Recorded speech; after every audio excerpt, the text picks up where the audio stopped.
20th Century Boys is one of the most complex and mind-bending manga stories ever created. Written by Naoki Urasawa, it's a psychological thriller that mixes childhood nostalgia, conspiracy theories, cults, and global disaster. The story spans across multiple decades, following a group of friends who discover that their childhood imagination has somehow turned into a real-world nightmare. The story begins in 1969. A group of kids led by Kenji Endo spend their summer building a secret hideout in a grassy field. They listen to rock music, dream about the future, and invent a story about saving the world from an evil organization planning to destroy humanity with deadly weapons. They even write their ideas in a notebook called the Book of Prophecy. In that book, they create a fictional timeline of how the world will be attacked by a mysterious villain and how heroes like them will rise to stop him. It's just a fun childhood game, or so they think.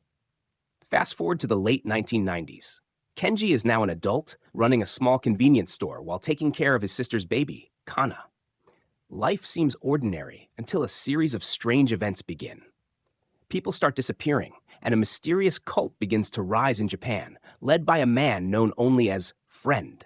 The cult's symbol is a hand with an eye in the center, an exact replica of the symbol Kenji and his friends created as kids. That's when Kenji realizes something horrifying. The events happening in real life are identical to the story they wrote in their childhood notebook. Kenji starts to investigate with the help of his old friends. They slowly piece together that someone from their childhood must be behind the Friend cult, using their old fantasy as a blueprint for world domination. The problem is, nobody knows who Friend really is. He always wears a mask and manipulates the media, politics, and science to create chaos. As the cult grows, they predict a huge event called Bloody New Year's Eve, scheduled for December 31st, 2000. On that night, Tokyo descends into chaos. Giant robots attack and a deadly virus spreads through the city. Kenji and his friends try to stop it, but the disaster still happens. Kenji sacrifices himself in an explosion to save the world, and after that, he disappears. The world believes he is dead, and the Friend cult becomes more powerful than ever. The media blames Kenji as the terrorist, while Friend becomes a global hero. Years later, the story jumps to the 2010s. Kana, the baby Kenji raised, is now a teenager living in a world controlled by the Friend Party. The cult has turned Japan into a near dictatorship, with Friend treated like a god. Kana works in a restaurant and secretly resists the government, gathering allies who oppose Friend's rule.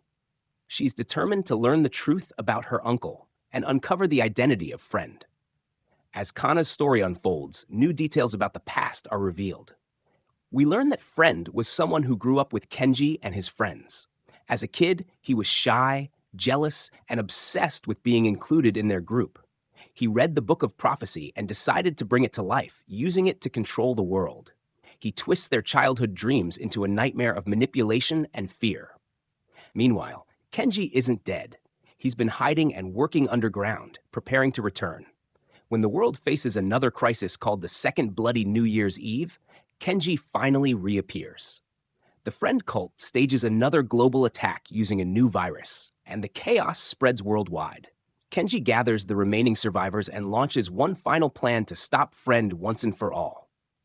The manga then takes another jump, this time to the year 2015. The Friend Party has built a new society under total control. Schools teach Friend's version of history, and the public believes lies about the past. Kenji's friends, now older and fewer in number, struggle to resist in secret. Eventually, the truth begins to surface. There wasn't just one Friend. There were two. The original Friend, who led the cult, dies under mysterious circumstances. But soon after, another man takes his place, pretending to be the same Friend. This deepens the mystery and makes everyone question who the real villain is.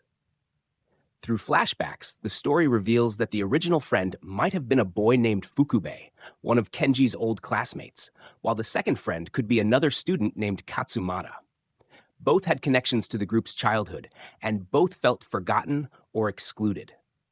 Kenji and Kana finally reunite, and together they lead a rebellion to free the world from the Friend cult.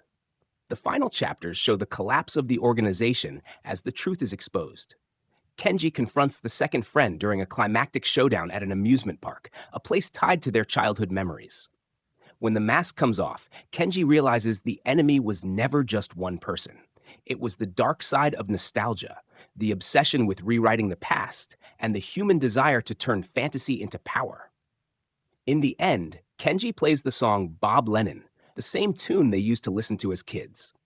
It symbolizes hope and the return of truth. The world begins to rebuild, and the surviving characters reflect on how their innocence turned into a tragedy that shaped the entire planet. The manga closes the loop, showing that the imagination of children can create both heroes and monsters, depending on who remembers the story. 20th Century Boys is not a simple manga. It's a deep commentary on memory, friendship, and how small childhood moments can echo across time. It explores how stories shape the world, how people manipulate history, and how hope can survive even in the darkest times. It's a mystery, a sci-fi thriller, and a human drama all in one. For anyone who loves series like Death Note, Monster, or Erased, 20th Century Boys is a must-read. It proves that even the wildest dreams of youth can become real, and that sometimes, saving the future means confronting the ghosts of your past.